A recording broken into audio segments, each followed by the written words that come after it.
pueden tener, es un privilegio de veras, tener el privilegio de escuchar la palabra de Dios. Cuando la palabra de Dios es escuchada, hay esperanza, hay fe, hay fortaleza, y no perdemos esta esperanza que debemos mantener hasta el fin todos los que hemos sido llamados a seguir a Jesús, porque es a quien seguimos finalmente.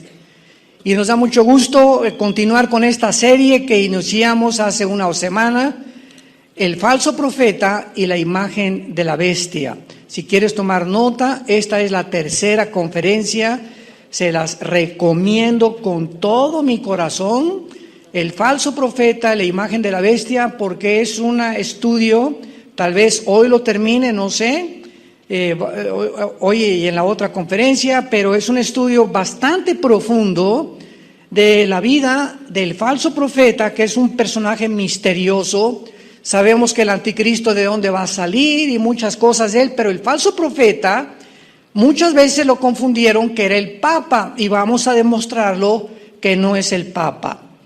Y vamos a descubrir que este falso profeta que nos revela Apocalipsis capítulo 13, versículo 11 en adelante, va a ser este personaje que va a ser el ministro de propaganda, de economía y de religión del anticristo.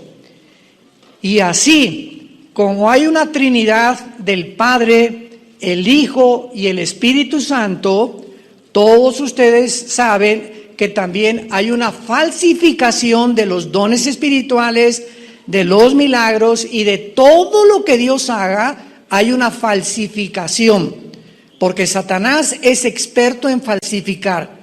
Entonces también hay una Trinidad diabólica, que es Satanás, el falso profeta el Satanás, el anticristo y el falso profeta. Satanás quiere imitar al Padre, el anticristo al Hijo y el falso profeta al Espíritu Santo. Y así como cuando el Espíritu Santo vino al mundo para levantar a Jesucristo, el Hijo de Dios, el falso profeta jugará el papel del Espíritu Santo diabólico, o un espíritu que no va a ser el verdadero Espíritu Santo, para poder engañar al mundo, y él va a ser el papel de levantar la persona del anticristo. Y vamos a darnos cuenta también en este estudio, ¿cuántos creen ustedes que el anticristo va a marcar a la gente con el 666? ¿Cuántos de ustedes lo creen? ¿Nadie levanta la mano? Ya oyeron los otros estudios, ¿verdad? Los que levantaron la mano están reprobados en teología. Porque siempre hemos oído, el anticristo va a mandar a la gente a marcar con el 666, y el que va a mandar a marcar a la gente es el falso profeta. No va a ser el anticristo. Vean cuántos detalles tenemos nosotros que escudriñar las escrituras para poder entenderlo.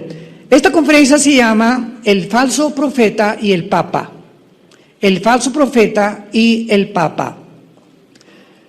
Muy bien, una enseñanza popular también que ha cobrado bastante, que se ha propagado y ha cobrado mucha popularidad, es que tal vez el Papa es el falso profeta del cual menciona Apocalipsis capítulo 13 del 11 en adelante. Y esta enseñanza popular de algunos maestros, ¿verdad?, es que el falso profeta será el Papa Francisco, Jorge Mario Bergoglio, que es el actual que está funcionando y ejerciendo el papel del Papa o el jefe de la Iglesia Católica. El Papa Francisco, vamos a aclarar todo esto con muchos detalles. El Papa Francisco actual escogió su nombre del famoso San Francisco de Asís.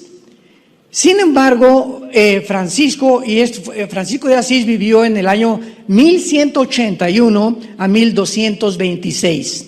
Casi en el siglo X, siglo XI más o menos de la era antes de Cristo.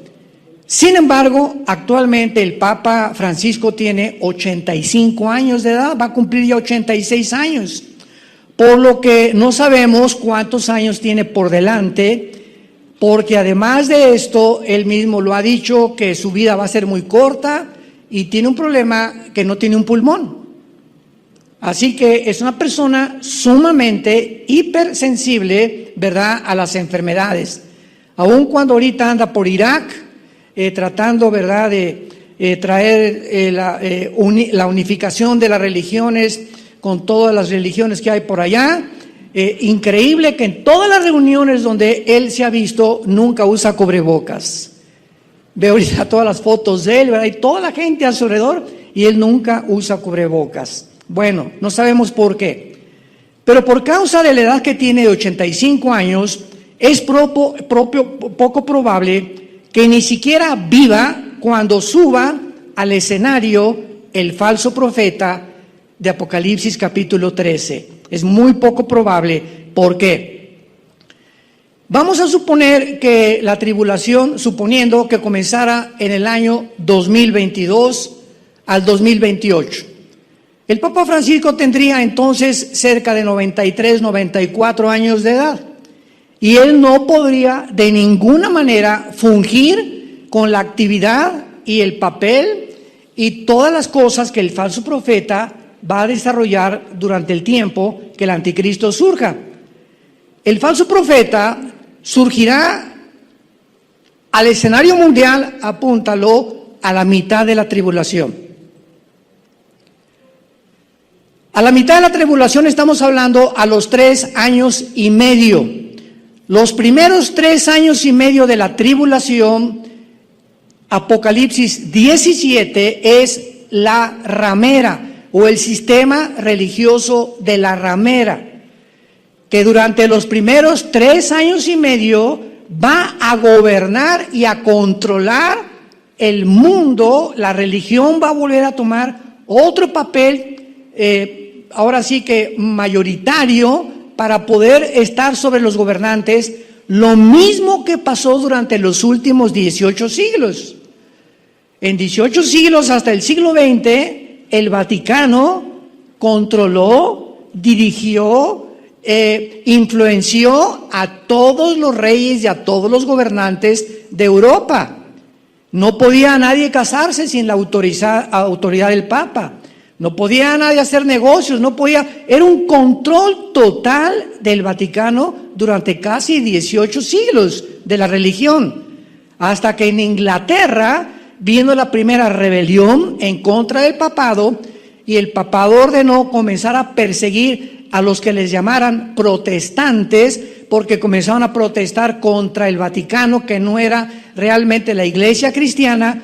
Y los ingleses que se convirtieron a Cristo bajo la predicación sobre todo de Juan Hus, H-U-S-S, busca su vida, es impresionante. ¿Qué hicieron? Se escaparon de Inglaterra y llegaron en el año 1625 a Estados Unidos, que era América del Norte, Estados Unidos, que no estaba todavía ni siquiera colonizado. Y estos peregrinos que llegaron a Estados Unidos, a Rhode Island, 1625, comenzaron a llegar con la Biblia en la mano.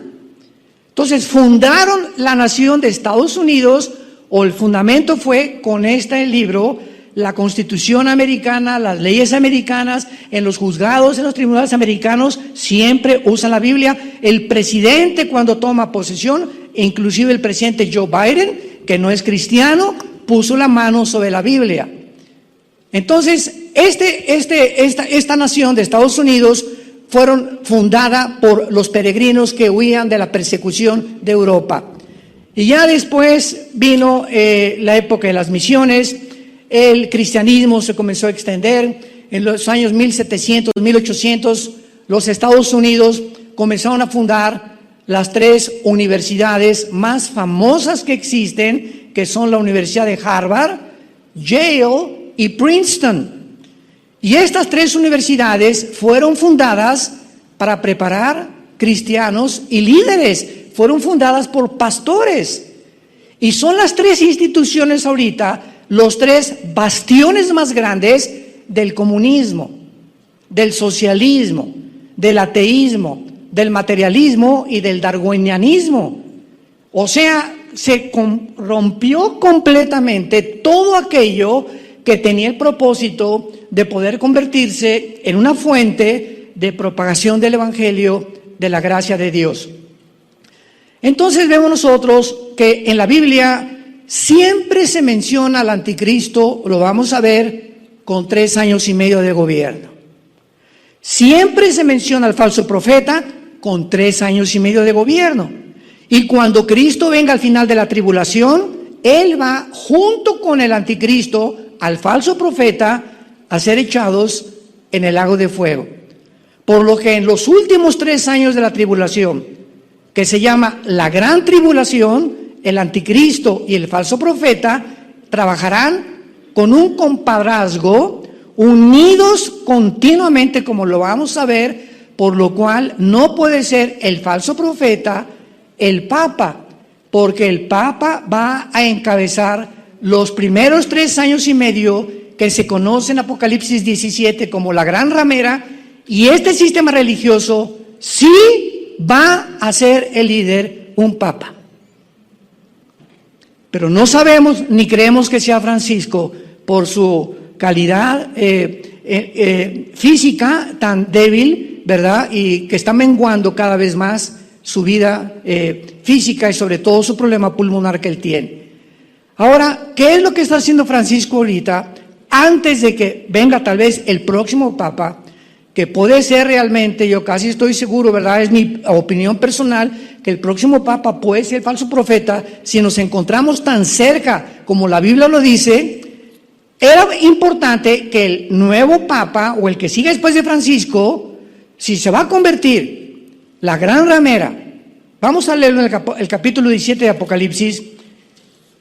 Vi entonces uno de los 7 ángeles que tenían las 7 copas, Apocalipsis 17, y habló conmigo diciéndome, ven acá y te mostraré la sentencia, o sea, el juicio contra la gran ramera, la que está sentada sobre muchas aguas. Brínquense al versículo 18.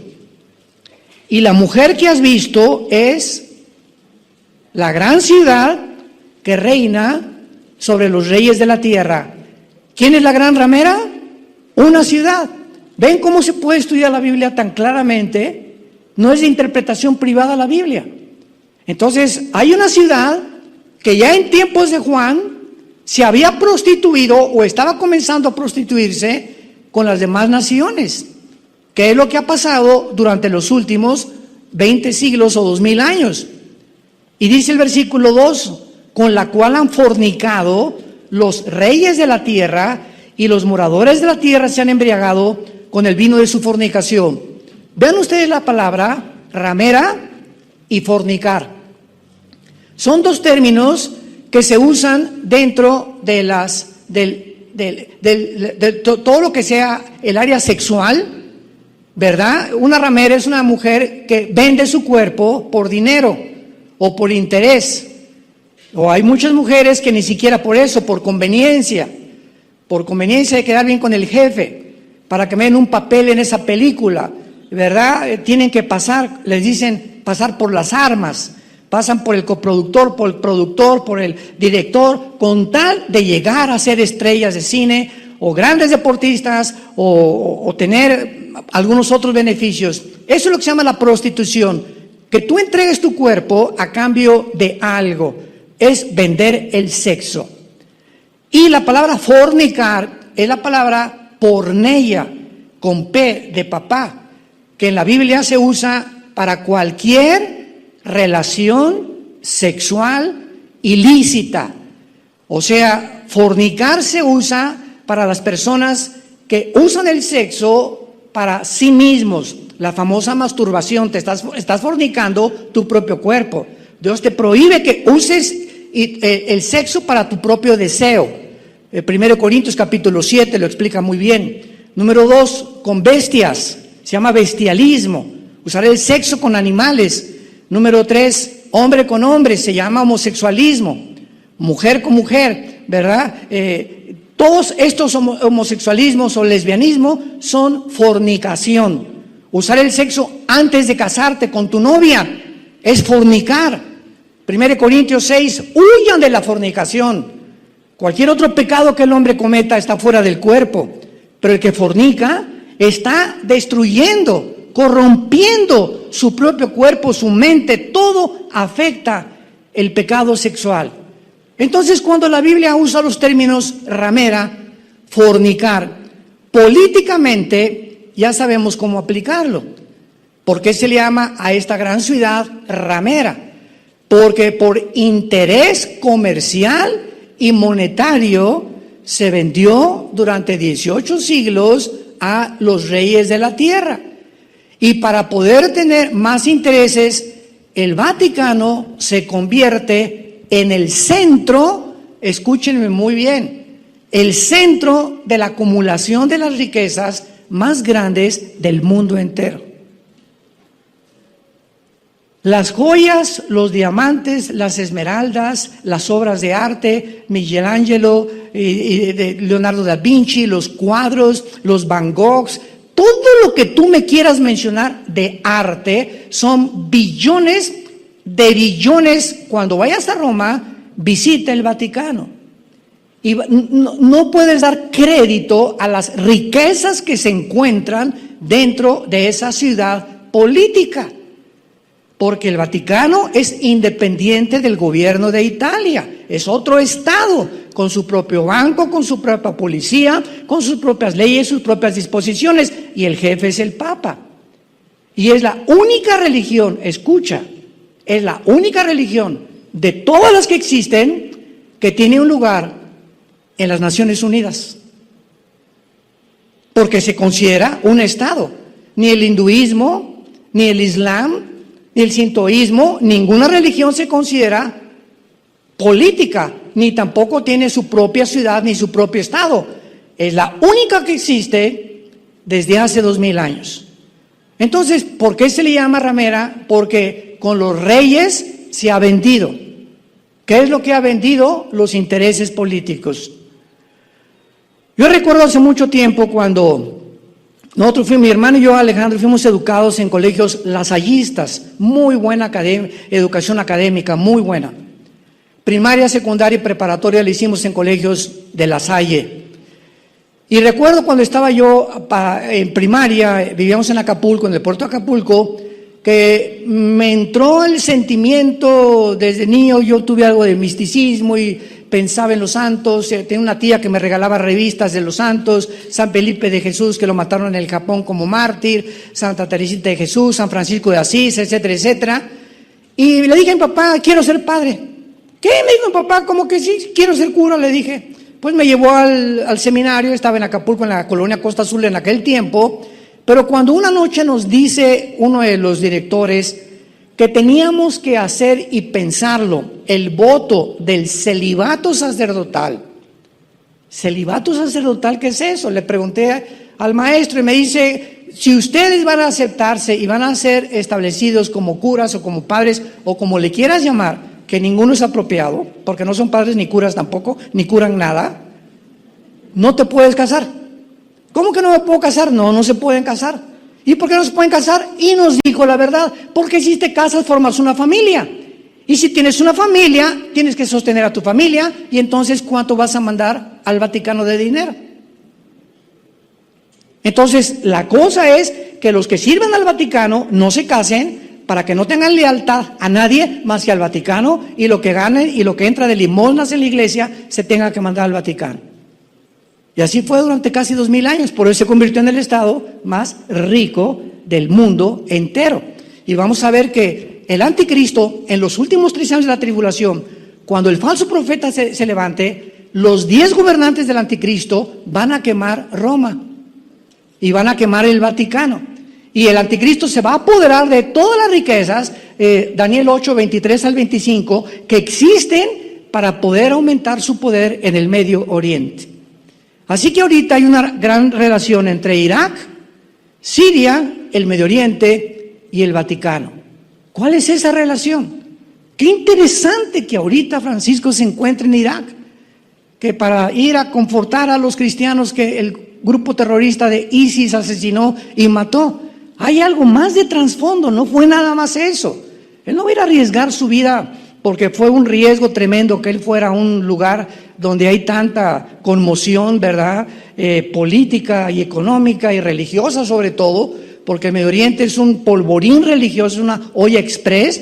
Entonces nos damos cuenta que si realmente la Biblia tiene razón, estamos verdaderamente en el umbral de la venida de Jesucristo.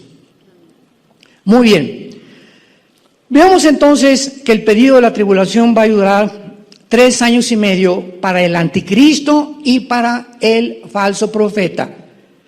Los primeros 3 años de la tribulación va a ser el sistema religioso, no el anticristo, el que va a tener el control religioso hasta de la economía. ¿Cómo lo podemos saber?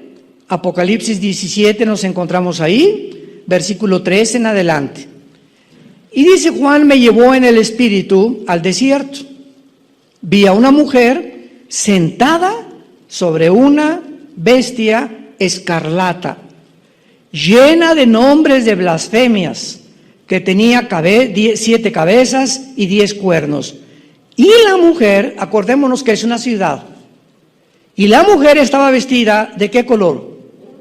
Púrpura y escarlata, que son los colores del Vaticano. Son oficiales y obligatorios. Adornada de oro, de piedras preciosas y de perlas, y tenía en la mano ¿qué cosa? Cuando yo comencé a ser acólito, porque antes de que decidiera que yo quería ser cura o padre, tenía como 13, 14 años de edad, teníamos primero que hacer monaguillos o acólitos, como le llamaban en aquel tiempo. No sé, ahorita ya no se usa. Estoy hablando de mi época, antes de Cristo, no tanto, ¿verdad?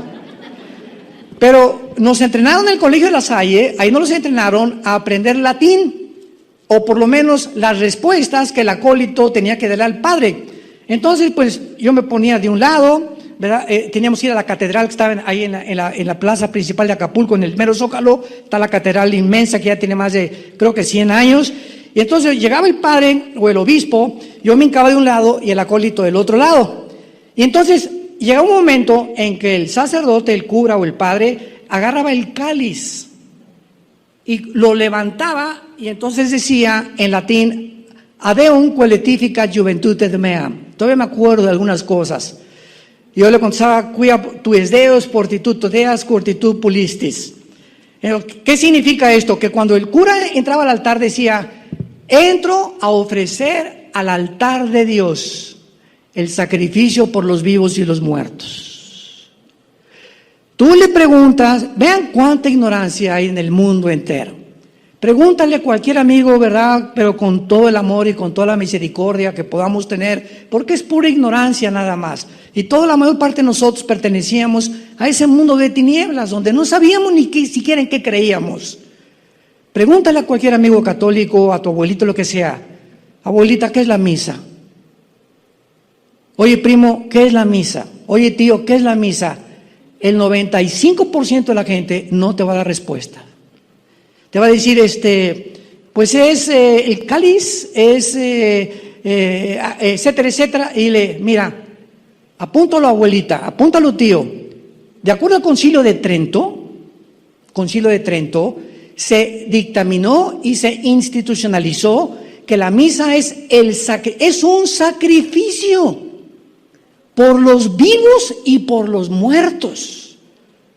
En otras palabras, si algún personaje de tu familia se muere y tienes algún difunto, una misa gregoriana lo saca del purgatorio. 1000 años, 1500 años, porque Roma estableció que cuando se morían nadie se iba directo al cielo. Pasabas por un lugar que se llama el purgatorio, que no está en la Biblia. Y ahí en el purgatorio tenías que pagar o penar, y las misas gregorianas, apúntalo, gregorianas, después de que se muere tu abuelita, tu tío: oiga, padrecito, ¿verdad? Pues quiero, ¿cómo le hacemos para que ya no sufra tanto mi abuelito en el purgatorio? Una mesa gregoriana, de a cómo no. Entonces ya se ofrece la misa, porque es por los muertos también, y le ayuda a la persona que está en el purgatorio a tener menos tiempo y salir rápido para el cielo. Y los niños que se mueren sin bautizarse se iban al limbo. ¿De dónde sacaron eso? No sé, ni en la Biblia del Mormón se encuentra esto. Entonces, todas estas cosas que practicábamos muchos de nosotros, ¿por qué lo hacíamos? Porque no conocíamos la verdad de la palabra de Dios. El día que tú conozcas la verdad, Jesús dijo, la verdad te hará libre. ¿Libre de qué? De tradiciones, de religiones, de tantas mentiras, de ateísmo, materialismo, sistemas políticos, ideologías, cualquier cosa y cualquier persona que no se conforme con las sanas palabras de Jesucristo está completamente del otro lado, pertenece al mundo de las tinieblas. Tiene insanidad mental, las tinieblas han cegado su corazón y como guías de ciegos nos dejamos guiar por esos guías que no tenían la Biblia como la guía más segura y protectora de nuestra alma. Entonces, si los primeros 3 años y medio, para que lo vayas ya entendiendo esa cronología, le pertenecen al tema religioso, ¿dónde están? Seguimos leyendo versículo 4, la mujer, 17:4, Apocalipsis, estaba vestida de púrpura, escarlata, adornada de oro, piedras, en la mano un cáliz de oro lleno de abominaciones. Cuando el cura levanta el cáliz y dice que ese sacrificio es por los vivos y por los muertos, vean lo que está diciendo. Aquí está la cruz. En el Antiguo Testamento se ofrecían sacrificios de animales como un símbolo o una sombra de la sangre que Cristo en la cruz iba a derramar por nosotros. En el momento que Cristo está en la cruz del Calvario, sus últimas palabras fueron las siguientes: Tetelestai, en arameo, que significa consumado es. Desde ese momento en adelante que Jesús dice consumado es, o sea, ya no hay nada que se pueda ofrecer para que una persona entre al cielo. Yo he venido a ofrecerme a todo el mundo porque mi Padre los amó de tal manera que lo que yo he hecho en esta cruz y lo que hice durante mis 3 años y medio de vida es suficiente. No se le puede agregar nada ni se le puede quitar nada. Consumado es. Y de ahí en adelante el sacerdocio levítico, que de la familia de Aarón, que Dios estableció, quedó completamente obsoleto y desechado. Y cuando Jesús dijo consumado es, el velo del templo, del tabernáculo, que dividía el lugar santo del lugar santísimo, se rasgó de arriba hacia abajo, dando a entender que era el Espíritu Santo. Hebreos capítulo 8 era el que rompía el velo. Y en ese momento, al romperse el velo, ¿qué indicaba el Espíritu Santo? Dice en Hebreos capítulo 8, indicaba que ahora el camino para entrar a la presencia de Dios, que era el lugar santísimo, no se necesitaba de intercesores. Ya no necesitábamos a ningún santo, ni a San Martín de Porres, ni a San Tadeo, ni a San Francisco de Asís, ni a ninguna virgen, a nadie más que, porque no hay otro nombre dado bajo el cielo a los hombres en que podamos ser salvos que en Jesucristo hombre. Hechos 4:12. 1 Timoteo capítulo 1, porque hay un solo mediador entre Dios y los hombres, uno solo, Jesucristo hombre. Lo más irónico es que estos versículos se encuentran en la Biblia católica, aún en la Torre Samá de la Nácar con Lunga y al Universal, que son las 3 versiones que produjo las sociedades bíblicas en Inglaterra.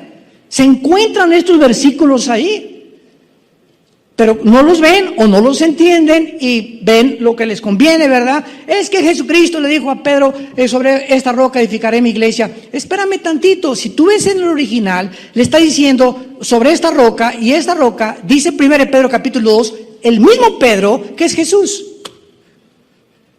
Sobre esta roca, o sea, Jesús estaba diciendo, sobre esta roca soy yo, edificaré mi iglesia. Y la historia nos lo corrobora, porque los primeros 300 años después de que se muere Cristo, Los primeros 300 años del cristianismo, ¿quién fue el primer papa? Por el amor de Dios. Ya no quiero decir Virgen de los Remedios. Ya me criticaron. ¿Quién fue el primer papa? No hubo papas en 350 años. Constantino fue el último emperador romano que nombró al primer pontífice, que significa el constructor o el puente entre el cielo y la tierra. Entonces, el Imperio Romano duró la cantidad, más 200, 300, 400 años políticamente, y el Imperio Romano llega un momento en que Constantino muere, absorbe el cristianismo como la religión oficial del Imperio Romano. Pasaron 350 años y un emperador romano es el primero que nombra a alguien para que el imperio político se dé la voltereta y el Imperio Romano continúe, como la Biblia lo profetizó, ya no políticamente, sino religiosamente, gobernando a los hombres.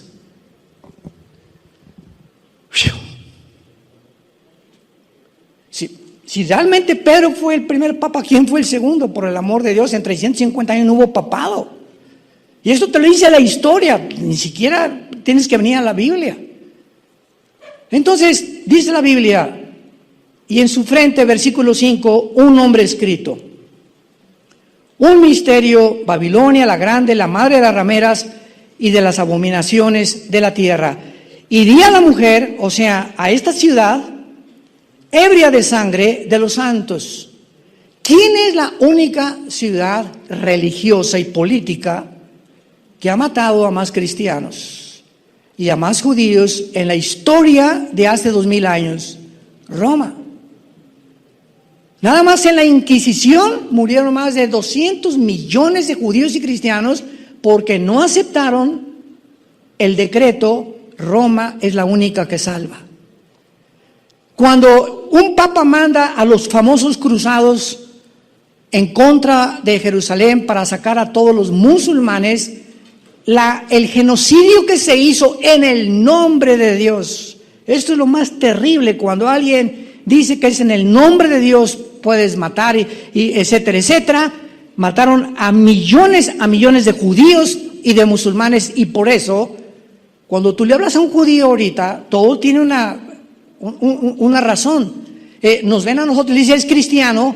Un judío no sabe que es un católico y un cristiano, creen que somos iguales, y entonces sospechan y no quieren saber nada de nosotros porque creen que nosotros somos católicos y no entienden que el catolicismo es la corrupción del cristianismo y que el cristianismo no es una religión, el cristianismo es una relación personal, viva, dinámica, orgánica, con un hombre que se llama Jesús.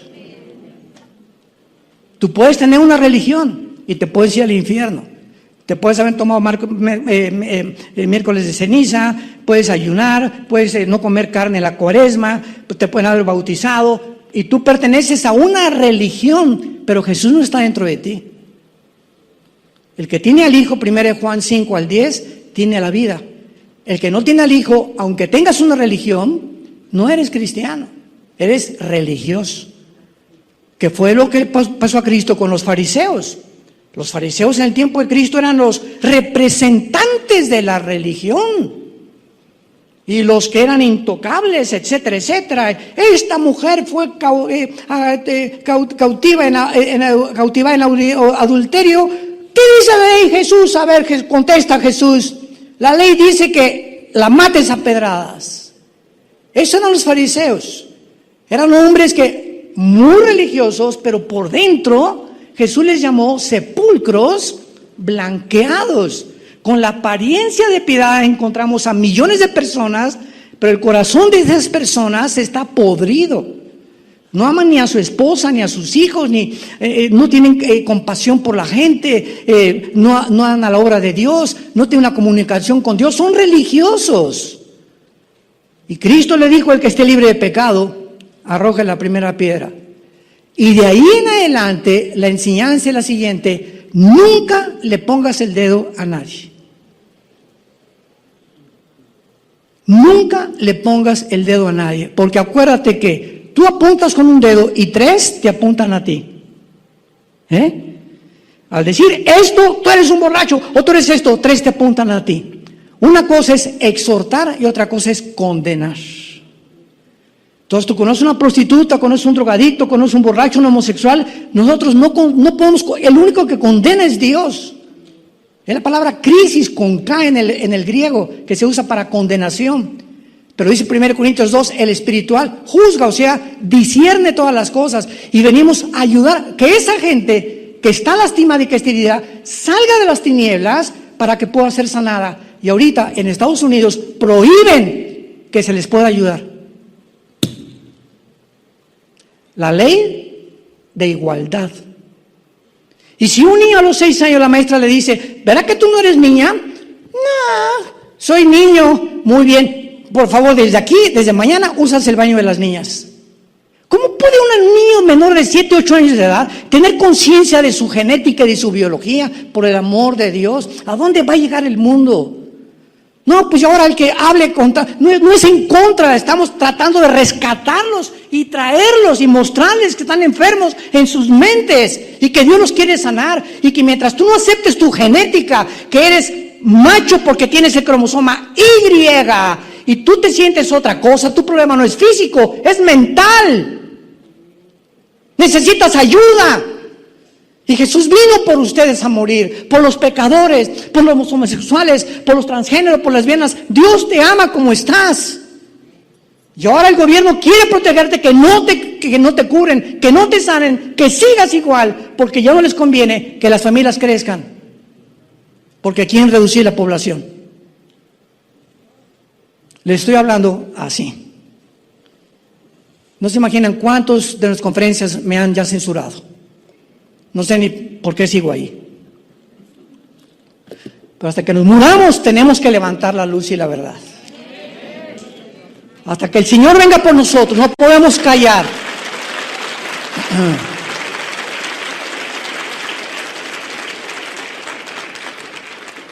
La clave está en el versículo 3 de Apocalipsis 17. Me llevó en el espíritu al desierto y vi a una mujer sentada, o sea, la ciudad religiosa, sentada sobre una bestia escarlata. ¿Quién es la mujer? La ramera, el sistema religioso. ¿Y quién es la bestia escarlata? El anticristo. ¿Cómo se representa entonces esta imagen? Vean ustedes, el anticristo es como una bestia, vamos a poner en este caso un caballo, y el jinete es la mujer, representando que es el sistema religioso el que está controlando el sistema político. Lo que pasó por 18, o sea, la historia nos enseña que el hombre no aprende de la historia. Esto ya lo vimos por 18 siglos, se va a volver a repetir, pero ahora con un dictador mundial. Entonces, si es el sistema religioso el que se describe en el capítulo 17, montado sobre el anticristo, que representa el poder político, el poder religioso va en los próximos meses o años a ejercer la más grande influencia sobre la misma política. Y cuando después de los 3 años y medio se le haya dado oportunidad al sistema religioso con el papado de influenciar la humanidad, entonces a los 3 años y medio, los 10 gobernantes, que es la confederación política que el anticristo va a formar, van a ir a quemar la ciudad, porque cuando el anticristo entre a gobernar, él no va a permitir ningún sistema religioso más que el suyo. Entonces nos damos cuenta de lo siguiente, que esto es muy importante, si lo quieren apuntar. En la Biblia, en el Apocalipsis, los versículos no están, o los capítulos, en orden cronológico. Por favor, esto es bien importante, apúntalo. En primer lugar está el capítulo 17, que es la Babilonia eclesiástica. El capítulo 17 de Apocalipsis nos narra el surgimiento y la caída del sistema religioso más terrible que ha sucedido en los últimos 2000 años. Después del capítulo 17 viene el capítulo 11, porque en el capítulo 17 es destruido el sistema religioso, en el capítulo 11 se nos muestra el surgimiento o la posesión demoníaca del anticristo. Y el anticristo entra a establecer su gobierno a los 3 años y medio. Y dice Apocalipsis 11, y vi surgir del abismo a la bestia que mató a los 2 profetas. O sea, el anticristo es una persona, escuchen con cuidado, la bestia es otra persona. El anticristo es un ser humano, la bestia es el espíritu demoníaco o el principado demoníaco que va a entrar a poseer al anticristo. Porque en Apocalipsis 16, en la 5ª copa, dice la Biblia, y vi salir de la boca del dragón, de la boca de la bestia y de la boca del falso profeta, 3 espíritus de demonios. Del dragón de Satanás salió un demonio. Del anticristo salió otro. No se metieron. Cuidado, estaban saliendo de ellos. Y del falso profeta salió otro. O sea que esta trinidad diabólica está completamente poseída y ellos pueden sacar y pueden entrar demonios a ellos. Y estos 3 demonios que salen, Apocalipsis 16, 12, van a los reyes de la tierra. Estos 3 demonios van a ir y van a influenciar a los gobernantes para traerlos, para reunirlos al valle de Josafat, Joel capítulo 3, para la guerra del Armagedón, que es la 3ª guerra mundial. Esto es impresionante. Cuando yo estuve leyendo esto hace como 1, 2, 3 semanas, me cautivó eso. Y de la boca habla el corazón. De la abundancia del corazón habla la boca. De tu boca puede salir maldición y de tu boca puede salir bendición. Ten cuidado cuando maldigas a tus hijos. Eres un bueno para nada, no sirves para nada, Pepito. Tienes patas de rana. O que tú insultes a tu esposo, o que tú insultes a tu esposo. Eso que sale de nuestra boca lleva poder. La palabra de Dios. Cuando hablamos la palabra de Dios, mis palabras, Jesús dijo, Juan 6, son espíritu. Sale algo que va más allá de la capacidad de poder comprender lo que es espíritu. Son espíritu y son vida. Cuando hablamos vida, bendición a nuestros hijos, los estamos edificando, construyendo. Cuando tú bendices a tus enemigos, a tu exesposo, al que te violó, al que te robó, Padre, yo lo bendigo, ese ladrón que se acaba de ver mi televisión, lo bendigo, Padre, aunque no quiero. Señor, yo lo bendigo, ¿verdad? Y te pido por él. En ese momento, dice Romanos 12, estás acelerando que Dios lo juzgue. Fíjate nada más cómo opera el mundo de espiritual, ¿no? En lugar de digas, eres tal por cual, hijo de tal por cual, ¿cómo es posible que me haga esta cosa? Te maldigo, se te regresa. Se te regresa lo que tú hables en contra de alguien. Y cuando tú lo bendices, en ese momento le estás diciendo a Dios, Señor, te lo encargo, yo quiero tener paz, yo lo bendigo. No quiero que a nadie le vaya mal. Hayan hecho lo que han hecho, yo los bendigo en el nombre de Jesús. Padre, en ese momento Dios entra en acción y ascuas de fuego amontona sobre su cabeza. ¿Ves cómo opera el mundo espiritual? Tenemos que aprender a ser cristianos. Y cuando aprendes el mecanismo del mundo espiritual, te vuelves más que vencedor. Más que vencedora por aquel que nos amó. Ahora, muy bien. Vemos entonces que la Iglesia Católica Romana, como el sistema religioso mundial de la ramera, prosperará 3 años y medio. Número 2, a la mitad de la tribulación, la ramera, el anticristo, pensará que se ha sobrepasado en sus funciones y entonces se va a convertir en un problema futuro para él y él va a destruirla. ¿Dónde lo encontramos eso? Apocalipsis 17, versículo 2. Recordamos que la bestia fue representada en el versículo 3 con 7 cabezas y 10 cuernos, ¿se acuerdan, verdad? ¿Por qué al anticristo se le representa con 7 cabezas?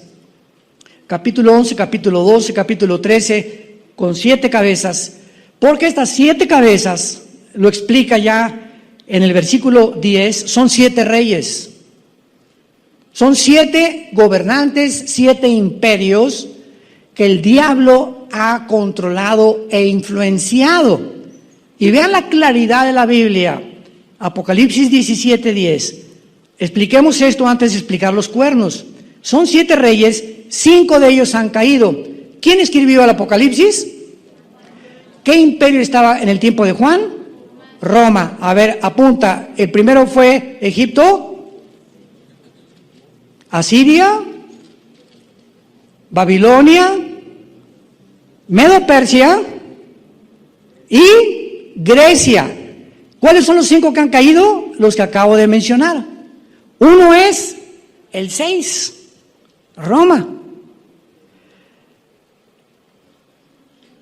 Uno es, que es Roma, el otro, o sea, el 6 aún no ha venido y cuando venga es necesario que dure tiempo, que es el 7. Y este 7 son los 10 cuernos o la confederación política última que el anticristo va a formar. Y la bestia que era, o sea, nos damos cuenta que el anticristo va a ser un ser humano que va a nacer, pero la bestia, el principado demoníaco, los demonios que han entrado a muchas personas en el siglo XXI, poseyeron tal vez a Alejandro el Magno, o a otros pintores, o a otras gentes del pasado, y ellos no mueren. Ellos regresan a seres humanos y se vuelven a meter en esos seres humanos. Entonces la bestia que va a entrar en la persona del anticristo, dice la Biblia, era y no es, y también el octavo, y es de entre los 7 que van a la perdición. El anticristo será el octavo gobernante, y con eso se termina totalmente la historia del ser humano. Pero dice el versículo 12, y los 10 cuernos, el Espíritu Santo nos está explicando todo. ¿Quiénes son los 10 cuernos? Son 10 reyes, son 10 gobernantes, que aún no han recibido el reino. En el tiempo de Juan, este gobierno no existía de los 10 cuernos, pero por una hora recibirán autoridad como reyes, juntamente como la bestia, o con la bestia. O sea que este grupo de 10 naciones, o 10 gobernantes, aún no están en el mundo ahorita, en el año 2021, el siglo XXI, en el año 2021 en que nos encontramos. Cuando oigamos, pongan atención, en la televisión, en las noticias, se acaba de formar una confederación política, un G10, entre 5 naciones de Europa y 5 del Medio Oriente. Cuando oigamos esto de entre ellos, Daniel capítulo 7, de entre de ellos sale el cuerno pequeño o la bestia. No es hasta que se forme esta confederación política que no podemos especular. El Papa no es el anticristo, ni el príncipe Felipe, ni Obama, ni nadie de los que han dicho, o que Jared Kushner, el yerno de Trump, han sacado tantas cosas, ¿verdad? Especulaciones. No podemos especular hasta que no se forme este G10, porque de entre de ellos surge el anticristo. Y dice el versículo 13, estos, o sea, esta confederación de 10 naciones que se va a unir, tienen el mismo propósito y entregarán su poder y su autoridad a la bestia. O sea, hasta que se conforme esta confederación política, ellos voluntariamente le van a decir al anticristo, quiero que gobiernes sobre todos estos 10 y tú seas la cabeza. Ellos le van a entregar, hasta que sea formada esta confederación, el poder al anticristo.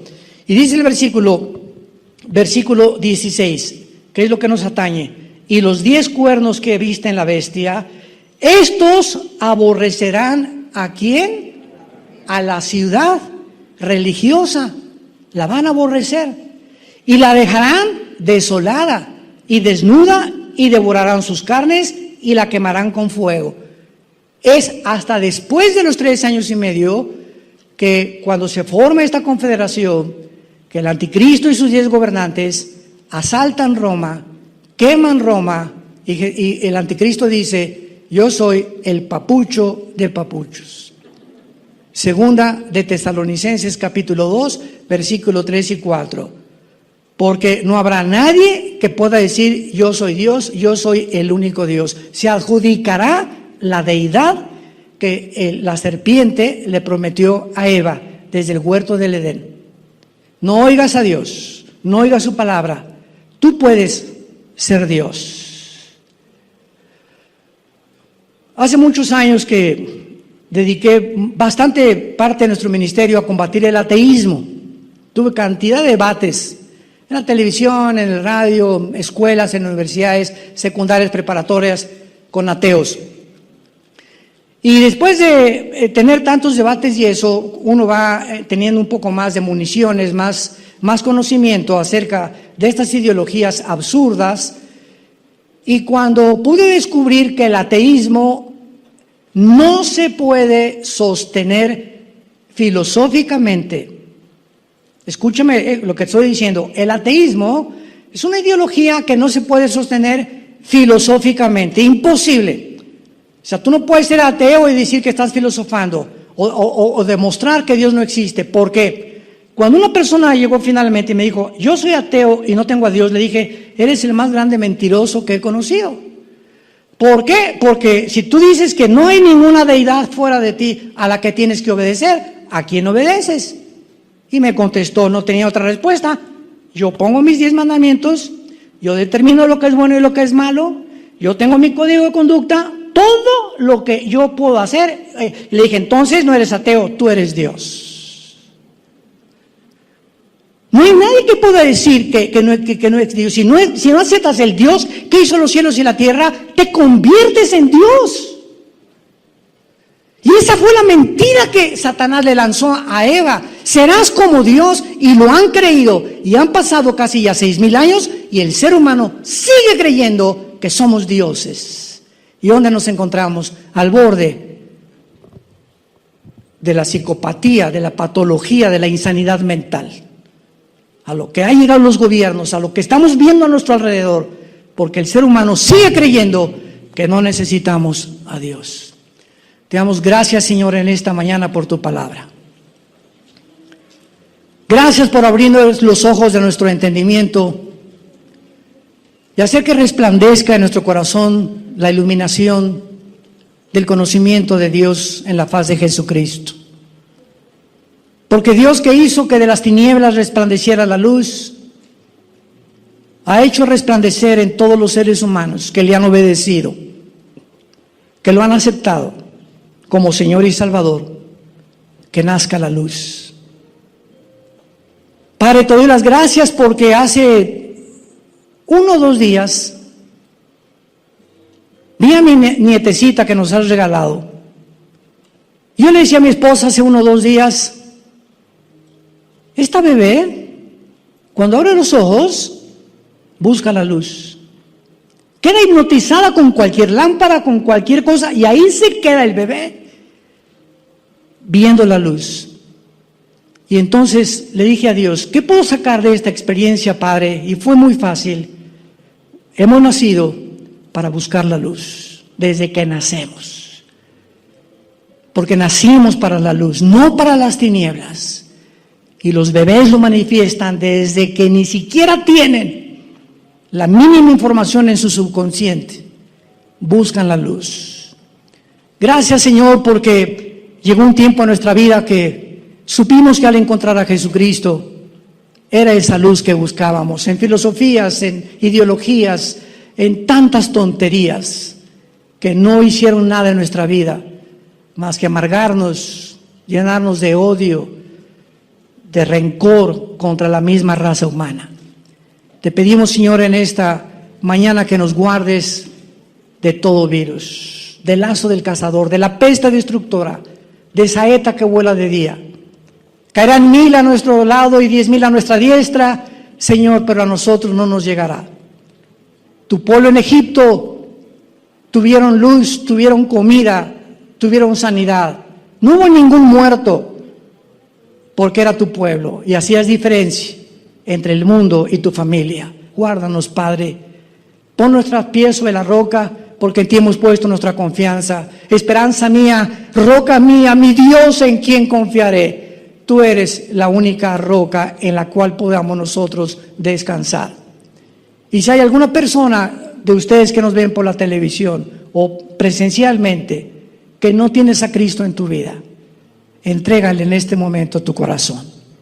Dile ahí desde donde tú te encuentras: Señor, te pido perdón por mi vida, por mi terquedad, por mi soberbia intelectual. Señor Jesús, creo que en la cruz pagaste con tu sangre por mis pecados y te pido que entres a mi corazón como mi Señor y mi Salvador. En el nombre de Jesús. Amén.